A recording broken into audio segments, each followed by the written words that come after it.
Why does doing everything right still feel like getting nowhere? You've got the job. You've got the side hustle after work. Maybe two. A little freelance thing on the weekends, a small shop you restock between shifts, a newsletter you post to when you can. You did exactly what every finance book and every podcast told you to do. Build multiple income streams, they said. Don't rely on one paycheck, they said. And yet here you are, a year or two into it, and none of it feels like it's moving. Not one of those streams feels like it's actually working. You feel scattered, a little behind, tired in a way that doesn't match how much money is actually coming in. Here's the uncomfortable thing. Nobody tells you when they hand you that advice. Multiple income streams only give you security once one of them already has some real weight behind it. Before that point, adding a second or third stream isn't diversifying anything. It's dilution. You're not spreading risk, you're spreading yourself. And there's a difference between the two that almost nobody explains. So that's what tonight is about. We're going to walk through why that popular advice backfires when you're still early, what switching between projects is secretly costing you that you've never put a number on, and then a straightforward sequencing framework for knowing exactly when you should be narrowing in on one thing and when you're actually in a good position to branch out. By the end, you'll have a way to look at your own week and know which one you're actually doing, where the diversify advice actually comes from. It's worth saying clearly, before we take this advice apart, it's not made up and it's not stupid. It comes from somewhere real. Go back and look at what happened to households that leaned on one single source of income during the 2008 downturn, or look at how gig work income tends to swing wildly month to month for people who only have one client or one platform feeding them. The pattern shows up again and again in household finance research. People who depend on a single income source get hit harder when that source wobbles. A layoff, a client who disappears, an industry that contracts, and suddenly there's nothing underneath you. That part of the advice is grounded in something true and well documented, even if the exact numbers vary study to study, and we should treat any specific figure as needing its own verification rather than repeating it as gospel. Picture the kind of household that advice was actually written for. Someone with one steady paycheck, a mortgage or rent tied to that paycheck, and no cushion if the company restructures. When the layoffs hit in 2008, it wasn't the people with a second income lever, even a small one, who got wiped out the hardest. It was the households with exactly one thread holding everything up. That's a real, well-documented pattern, and it's why the advice took hold so widely. It wasn't invented by an influencer trying to sell a course. It came out of watching real families lose everything because there was no second thread to catch them. The problem isn't the idea. The problem is who it gets handed to. That advice was built for someone who already has one solid, working income source and is now thinking about how to protect it from a single point of failure. It's risk management advice for a person who already has something to manage. Somewhere along the way, it got repeated so often that it turned into starter advice, handed to people who don't have one working stream yet, let alone a spare one to diversify with. You heard, "Don't put all your eggs in one basket," and applied it before you had a basket that actually held anything. Think about how strange that sounds once you say it plainly. Nobody tells a person with 0 eggs to worry about which basket to spread them across. And yet, that's exactly what's happening every time someone with no established income lever is told to go build 3 of them at once. The advice was never wrong. It was just aimed at a version of you that doesn't exist yet, a version with something established enough to actually need protecting. That's the mismatch. Not that diversification is wrong. It's that diversification is a second move, and a lot of us are trying to make it our first one. Once you can see that gap between who the advice was written for and who's actually following it. A few other things start to make sense too. Starting with what all that switching between projects is actually costing you. The tax you pay every time you switch. Picture your week. Monday morning, you're writing client copy for your freelance gig. Monday afternoon, you're editing a video for your content channel. Tuesday, you're packing orders for your little resell shop. On paper, that looks like 3 income streams getting attention. In your head, it feels like something else entirely, and there's a name for what's happening. Researcher Sophie Leroy studied what happens when people move from one unfinished task straight into another, and she found something that matches exactly what you've probably felt without having words for it. When you leave a task before it's really done and jump to the next one, part of your attention doesn't come with you. It stays stuck on the thing you just left. She called it attention residue. You're technically working on the new task, but a piece of your mental bandwidth is still back there, unresolved, quietly dragging on how well you perform on whatever's in front of you now. Now stretch that across a whole week of hopping between a job, a freelance gig, a content channel, and a shop. Every single switch leaves a little residue behind.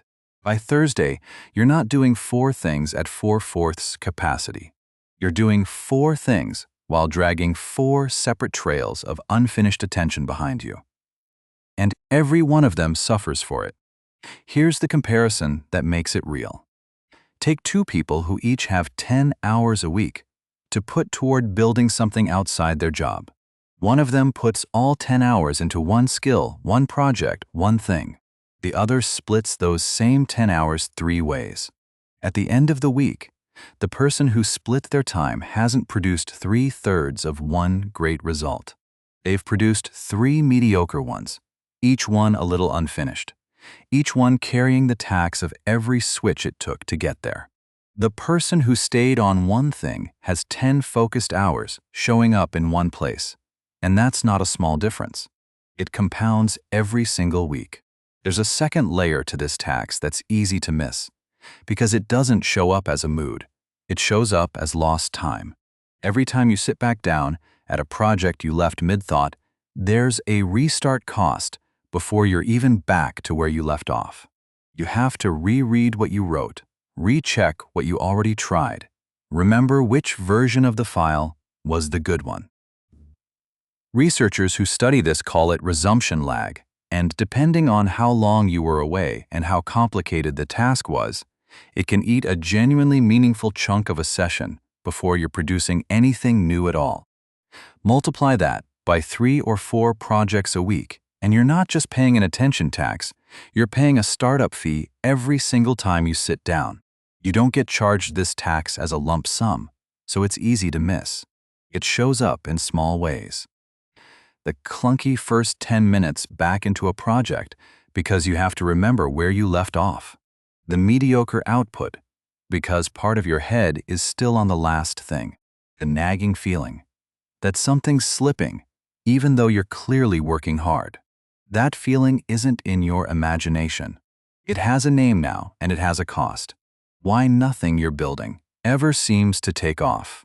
Here's a pattern worth sitting with. Most skills and most audiences and most client bases don't grow in a straight line. They grow along a curve that looks almost flat for a long time, and then, past a certain point, it bends upward fast. Early on, you can put in real effort, real hours, real consistency, and the income barely moves. That's not because you're doing it wrong. That's just what the early part of the curve looks like for almost everything worth building. An audience needs to reach a certain size before it's big enough to monetize in any meaningful way. A skill needs to get rare enough that people seek you out instead of you chasing them. A client base needs enough repeat relationships before word of mouth starts doing the selling for you.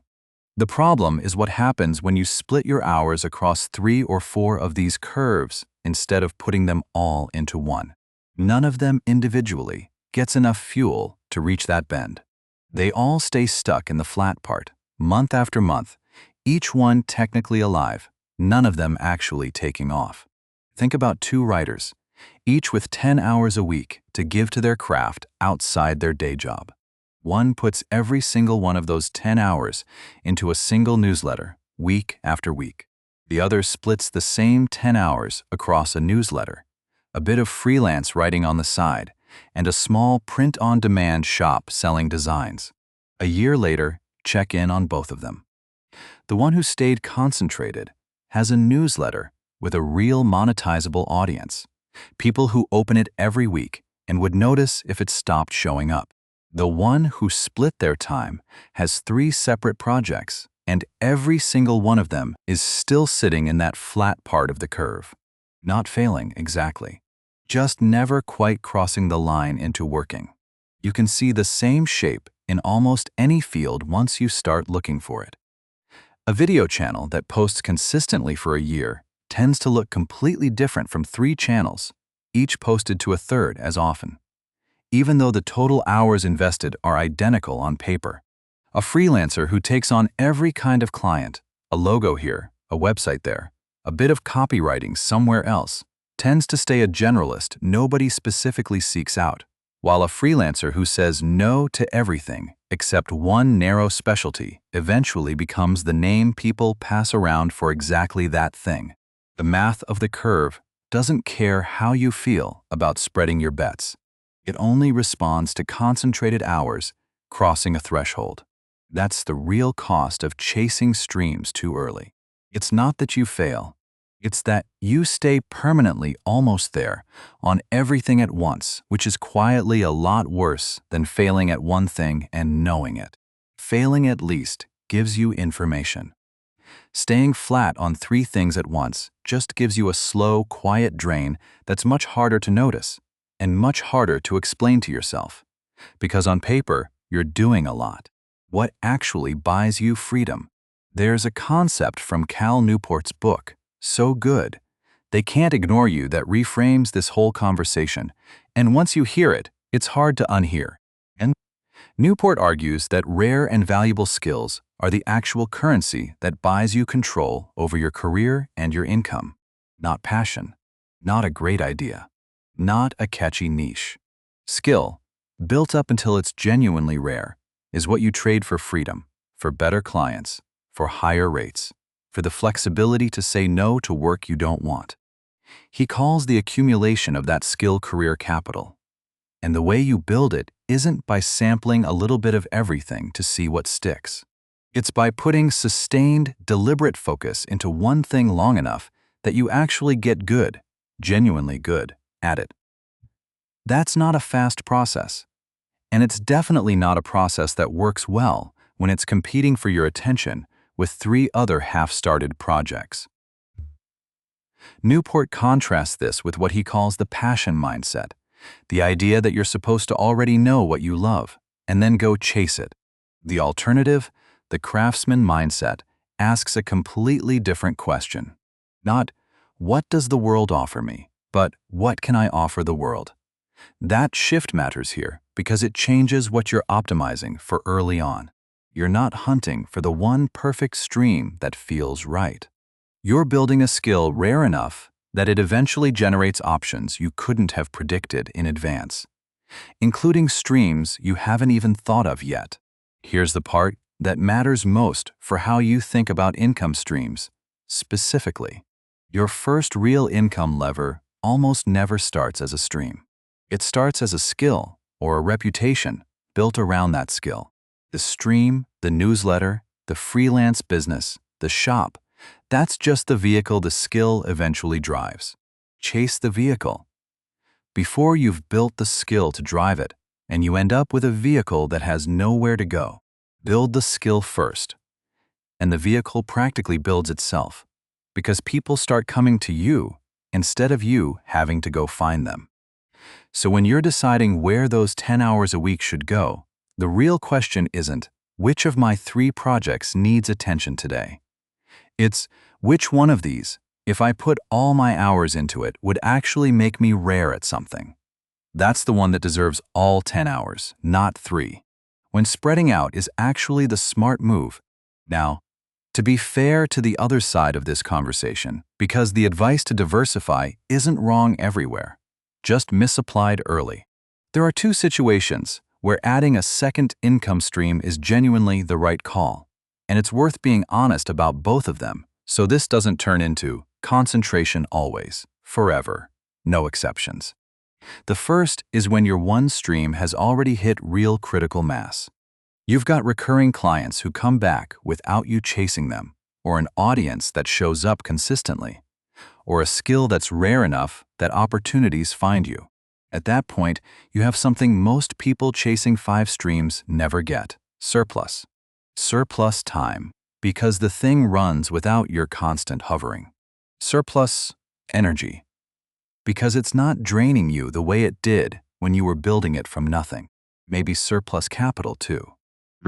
From that position, adding a second stream isn't dilution anymore, because you're not pulling resources away from something that still needs them. You're investing extra capacity you actually have. Picture someone whose freelance design business is finally humming. Steady referrals, a wait list even, and the work only takes 30 of their available hours. Adding a small productized offer on top of that, something that reuses the same skill and client base, isn't a distraction. It's using capacity that was already sitting there unused. That's a completely different move than someone with 0 established clients trying to launch a freelance business, a content channel, and a shop all in the same 30 hours. The second situation is different, and it's about fragility, not strength.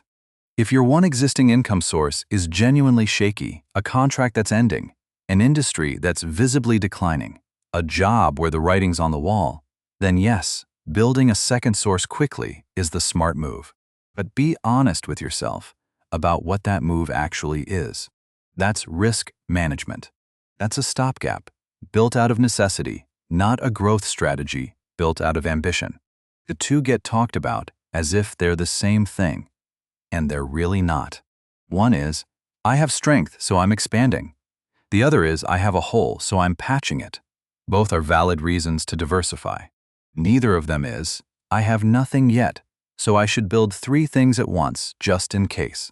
The honest way to tell these two apart in your own life is to ask what would happen if you did absolutely nothing new for the next 6 months. If your current situation would quietly erode, that's fragility, and a second stream is a genuine, sensible patch. If it would just keep growing at the same steady pace it's already on, that's strength, and any expansion you add is optional upside, not an emergency measure. The 3-stage way out. So, how do you actually put this into practice? Here's a simple 3-stage way to think about it, and the whole point of it is sequencing, doing things in the right order instead of all at once. Stage 1 is build. You pick one lever, one skill, one project, and you give it disproportionate time. Not a fair split with everything else you're doing. Disproportionate. You keep going until it shows a real signal that it's working, and the signal is specific. Recurring clients who don't need to be resold every time. An audience that's actually growing on its own. Revenue that repeats without you starting from 0 each month. Until you see one of those signals, that project doesn't get to share your attention with anything new. In practice, this often means deliberately saying no to a second opportunity that looks exciting. Not because it's a bad idea, but because it's the wrong idea for right now. Stage 2 is defend. Once that one stream is actually earning, the instinct is often to immediately go find the next shiny thing to add on top. Resist that instinct. This stage is about protecting what you just built, not diluting it the moment it starts working. Keep it healthy. Keep the relationships strong. Keep the quality up. A lot of people skip this stage entirely and go straight from "it's finally working" to "now let me add something else." And that's exactly how a working stream quietly starts to slip. Give it real time here, weeks or months, long enough to confirm the early signal wasn't a fluke before you even start thinking about what comes next. Stage 3 is expand, and this is where a second stream finally makes sense. The key word here is reuse. The best second stream isn't something totally unrelated to what you just built. It's a productized version of the same skill, or something that draws on the same audience you already earned.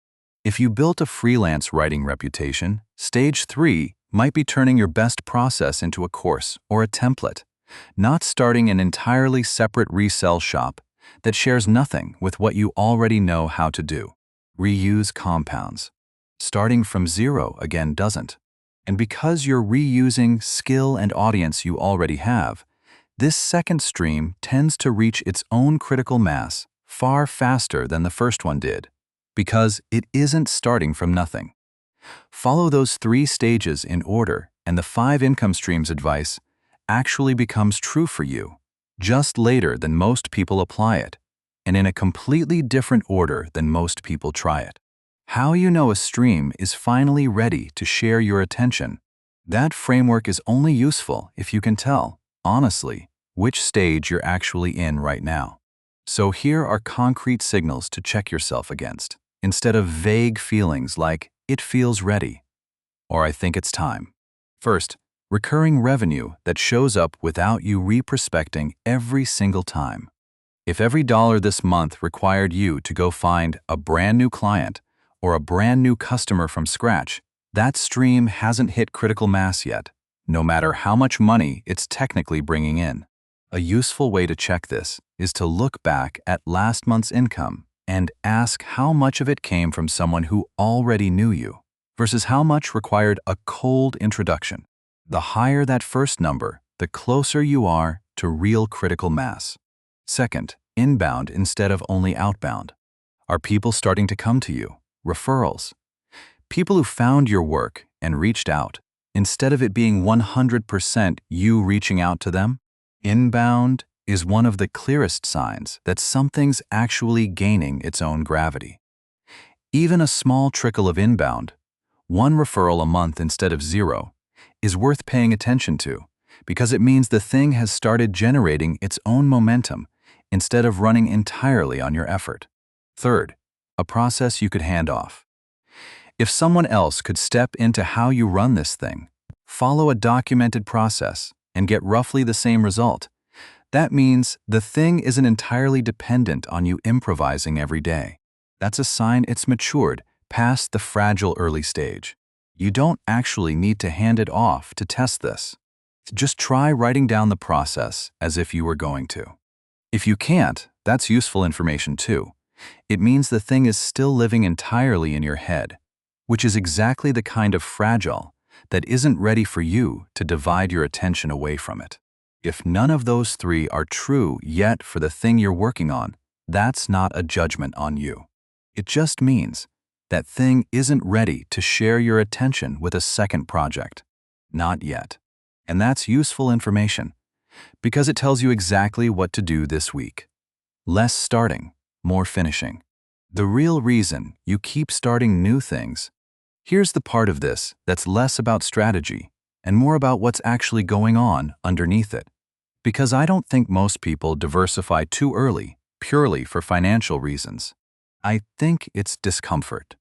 Committing fully to one thing means there's a real chance it doesn't work. And if it doesn't work, there's nowhere to hide. No other project to point to and say, well, at least that one's going okay. Splitting your attention across several things feels safer, emotionally, even when you already know, deep down, that it's slower financially. It's a subconscious hedge.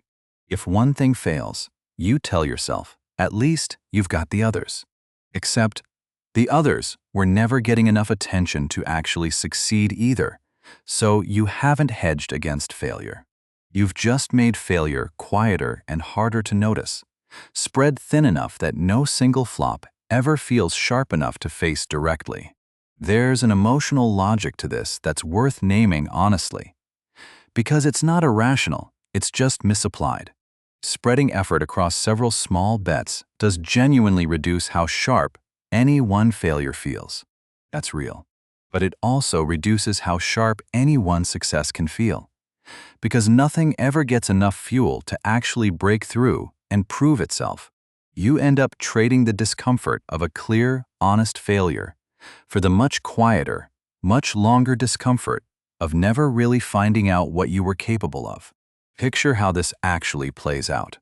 Someone building a coaching practice hits a slow month, 3 sessions instead of 8, and instead of asking what's actually broken and how they're finding clients, they quietly start a second offer, maybe a digital product, almost overnight.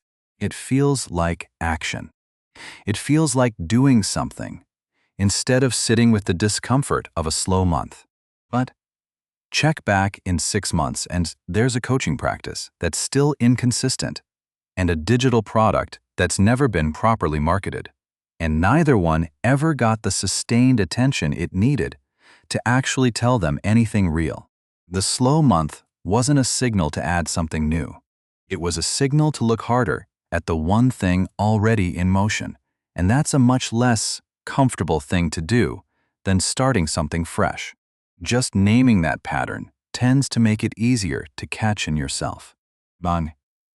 Next time you feel the pull to start a fourth thing, while the first 3 are still barely breathing, it's worth asking honestly whether that pull is strategy, or whether it's just easier than sitting with the discomfort of betting everything on one thing and finding out if it actually works.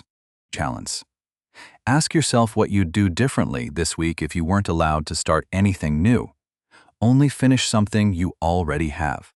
The answer to that question usually tells you exactly which project deserves the next 10 hours. What to carry away tonight. So here's the whole arc, brought back together.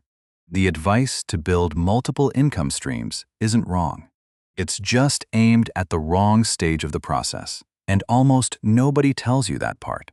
Applied too early, before anything you're building has real weight behind it, it doesn't protect you. It just spreads your best hours thin enough that nothing ever gets to cross the line into actually working. Every switch between projects quietly taxes your attention. Every skill and audience and client base needs a threshold of focused effort before it starts paying off at all. And the thing that actually buys you freedom, real career capital, gets built through sustained focus on one lever, not by sampling a handful of them at once. Concentrate first. Build one thing until it shows real signal, defend it once it's working, and only then expand, ideally by reusing the skill and the audience you already built rather than starting over from nothing. Diversify from strength, not from fear. That's the whole shift. If you want one concrete thing to walk away with tonight, it's this. Pick the one lever you'd bet on if you could only work on one. Then look at your calendar for the next 7 days and cut anything that isn't feeding that lever. Even if it feels like you're giving something up, you're not giving anything up. You're finally putting your full weight behind the one thing that was always going to need it to actually cross the line. If this gave you a different way to look at the week ahead of you, stick around.